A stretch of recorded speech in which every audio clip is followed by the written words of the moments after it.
Thank you, Ken, for that story. We move to Saugatuck now, and a vote next week that could make or break the school system. 24-hour News 8's Tony Talavia just back from the Lakeshore to fill us in on this. An important vote, huh, Tone? Susie, we reported back in May about the failure of the renewal of the district's operating millage. It covers 65% of the costs in that property-rich district.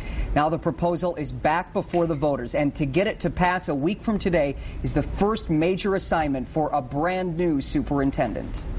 It's been an interesting entrance for me, certainly as a superintendent here. Since he stepped in as superintendent July 2nd, Rolfe Timmerman says he's been out in the community listening to residents, some with frustrations. Obviously, there's a no vote out there. We have to take that seriously. I've looked at the past, and the no vote's gone up the last 3-4 years. I think they sent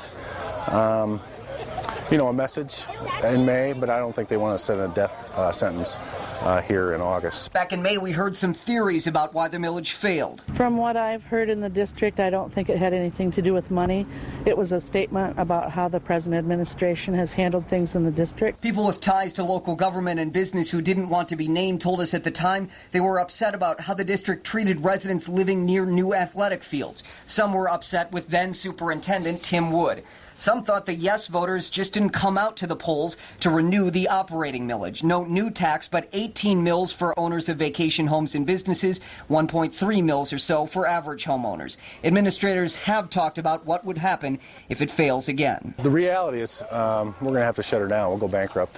People aren't going to loan money to an organization that doesn't look like they're going to be able to get the money back. So we'd have to start farming kids out pretty quickly. But the superintendent says he is hearing more positive things this time around. Still, he says he hasn't forgotten the message voters sent in May. We understand that after this passes in August, that we can't just go on as business as usual.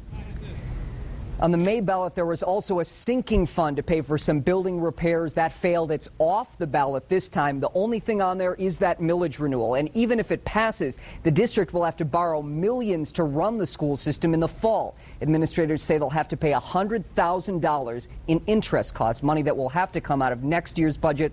The vote, is a week from tonight. We'll have results at woodtv.com and here on 24-hour News 8 at 11. Susie. Thank you, Tony.